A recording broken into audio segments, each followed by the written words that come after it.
Right, so Nigel Farage thinks he's playing four-dimensional chess by hoovering up disgruntled Tory MPs like they're going out of fashion, but Andy Burnham's just called him out for playing checkers with half the pieces missing.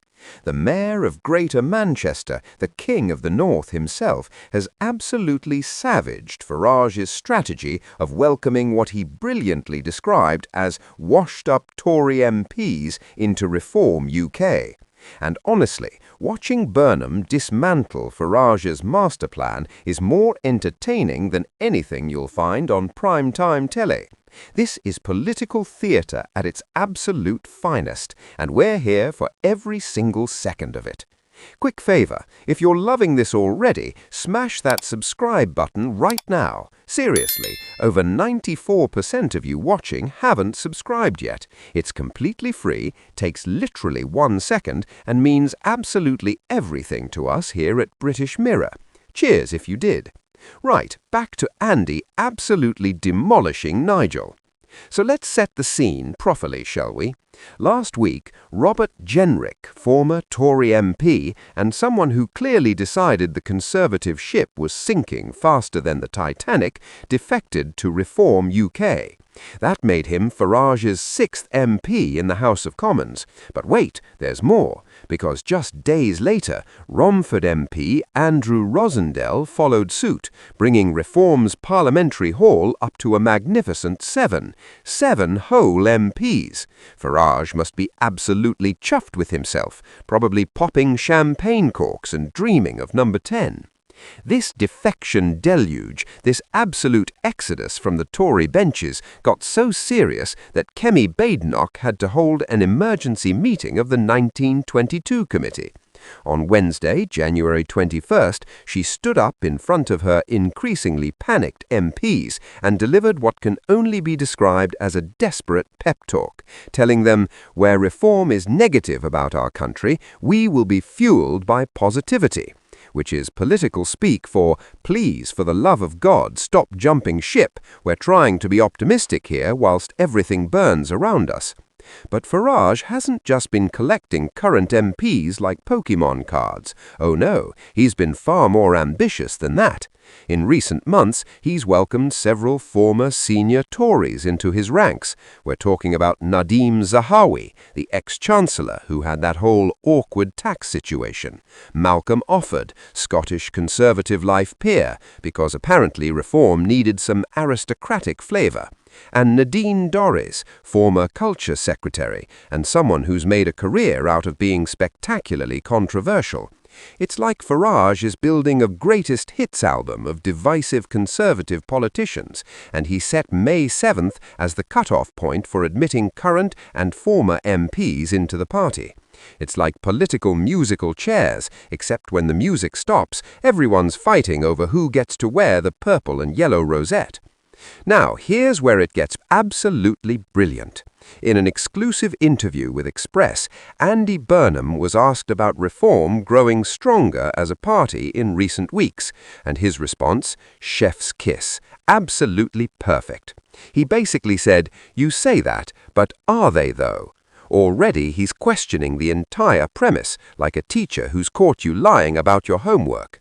He went on, "I've watched them over the last week and I've just thought you're making one massive mistake here, welcoming in these washed-up Tory MPs."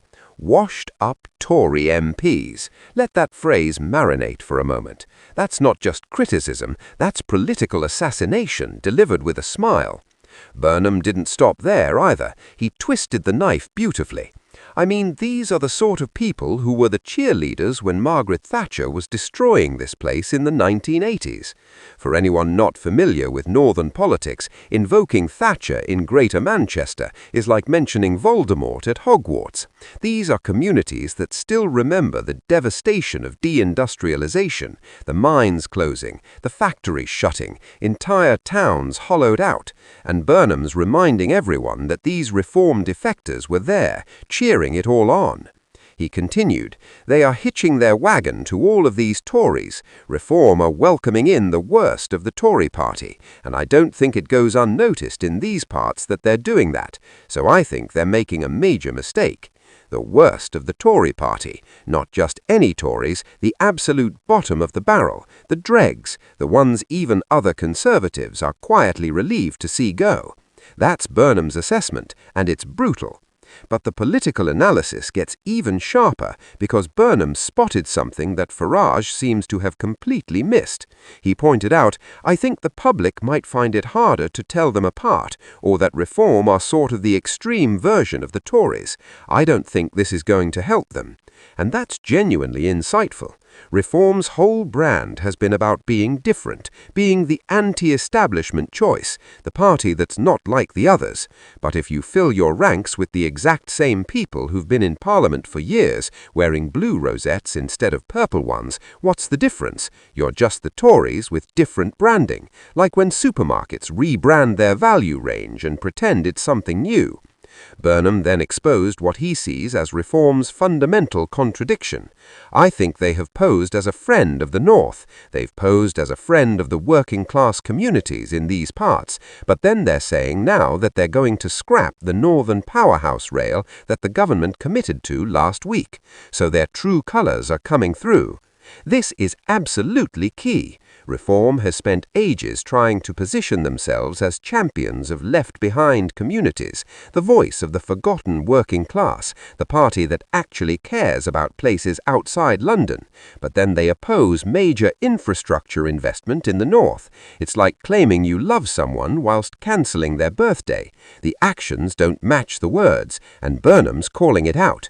And then, just when you think he's finished, Burnham delivers what might be the most devastating blow of all. Poking fun at Farage, he chuckled, "Mr. Farage was out on his Boxing Day hunt with his yellow trousers this year. I don't know anyone in Greater Manchester who wears yellow trousers on Boxing Day. Nobody, not one person." This is absolutely genius. It's funny, it's relatable, and it makes a serious point. Farage wants to be the man of the people, the bloke you'd have a pint with at your local, but he's also swanning about in yellow trousers at Boxing Day hunts. Those two images don't exactly match up, do they?